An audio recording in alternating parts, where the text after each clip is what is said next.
بلوچستان تو بس ایک شخص ہے جو درس میں موجود ہے، اس کا بیٹا 3 سال سے لاپتہ ہے، ابھی تک کچھ پتہ نہیں۔ اللہ تعالیٰ خیر و عافیت سے ہمیں لیا ہے۔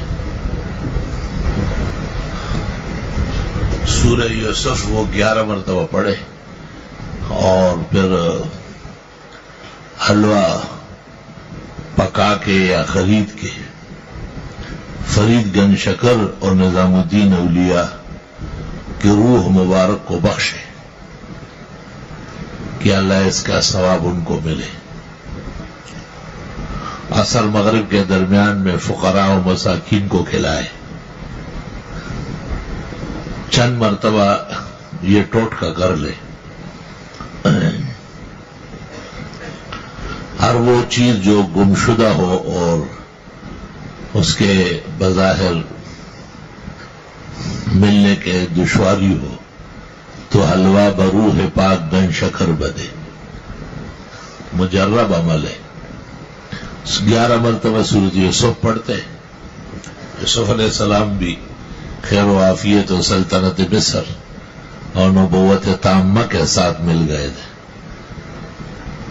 اور فرید گنج شکر اور نظام الدین اولیاء شیخ اور خلیفہ دونوں کے روح کو ثواب بخشنے کے لیے حلوہ، شیرین چیز، مٹھائی، فرنی، کھیر، حلوہ بہتر ہے کیونکہ لفظ حضرت کے منہ سے الفاظ نکلے کہ حلوہ بروح پاک گن شکر بدے۔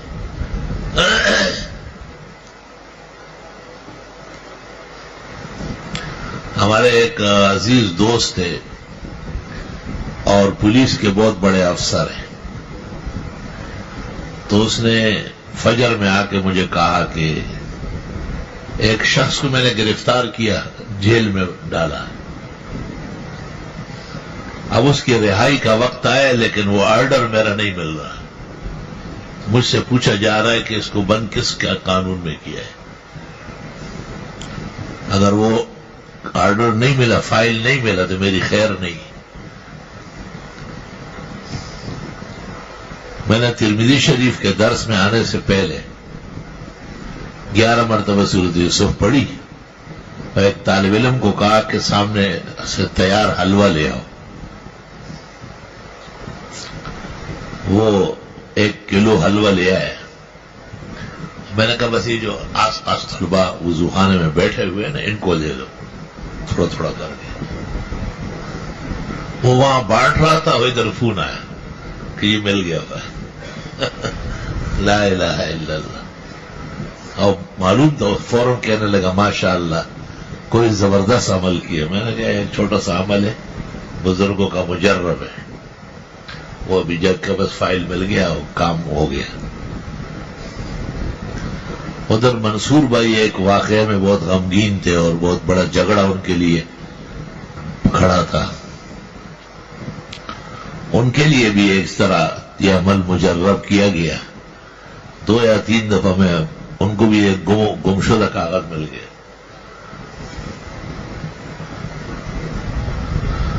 لا الہ الا اللہ۔ طلبہ کو بھی اجازت ہے جب اس طرح موقع ہو کہ کسی کی قیمتی چیز گم ہوئی ہو یا کارآمد چیز مل نہیں رہی ہو،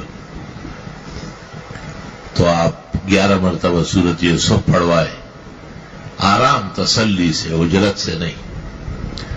اور حلوہ بہتر ہے، ورنہ کھیر، فرنی، مٹھائی، میٹھی چیز سے کام ہوگا۔ بہتر یہ کہ حلوہ پکوائے، اگر پکانا دشوار ہو تو منگوا لے، فقراء مساکین کو کھلا لے۔